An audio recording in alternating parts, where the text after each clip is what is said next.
అమ్మాయిలే ఎక్కువ అబ్బాయిల కన్నా ఇప్పుడు నాకు వచ్చి చెప్తే. ఎన్ని రోజులు అయింది ఇక్కడ, ఎన్ని ఇయర్స్ అయింది 2 years ఇండస్ట్రీకి వచ్చి? అయింది. 2 years 2 అయింది. years, 2, 2 3 years years. బ్యాక్ ఏమన్నా ఇంట్లో అంత ఈజీగానే పంపించారా, ఏమన్నా రెస్ట్రిక్షన్స్ పెట్టి?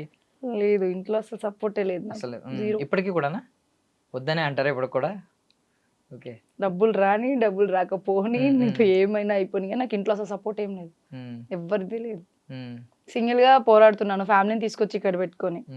ఒకటే చెప్పాడు డాడీ, తప్పు ఒక్కటి చేయొద్దు, బాడీ ఒక్కటే బయట చూపించి ఇలా నీ కూతురు చూడు ఇలా చేస్తుంది అన్న ఒక్క మాట లేకుండా. పాతకాలంలో సావిత్రి గారు అలాంటి వాళ్ళు చూడమ్మా ఇక్కడ దాకా డ్రెస్సులు వేసినారు శారీలకి, వాళ్ళు ఎంత అందంగా కనబడుతున్నారో. యాక్టింగ్ అనేది బట్టల్లో కాదు, నీ ఫేస్ లో ఉండాలా, నువ్వు మాట్లాడే మాటల్లో ఉండాలి.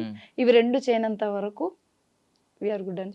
బట్ పెద్ద పెద్ద కమర్షియల్ హీరోయిన్స్ ని ఇప్పుడు తీసుకుంటే సావిత్రి గారు ఓకే, ఈవెన్ సావిత్రి రోల్ చేసిన కీర్తి సురేష్ గారిని కూడా తీసుకుంటే ఆవిడ కూడా గ్లామరస్ రోల్స్ చేయాల్సిన అవసరం ఉంది. కొన్ని సినిమాల్లో ఎక్స్పోజ్ చేయాల్సినప్పుడు చేయాలి, అంటే రోల్స్ బట్టి. అవును, నేను ఇదే కట్టుకుని ఇలాంటి రోలే నాకు కావాలంటే కొంతమందికే కుదురుతుంది, సాయి పల్లవి గారు లాంటి వాళ్ళకి, అందరికీ అవకాశం ఉండదు. మరి దానికి ప్రిపేర్డ్ గానే ఉన్నారా? ప్రిపేర్ గానే నేను చాలా వదులుకున్నాను కూడా.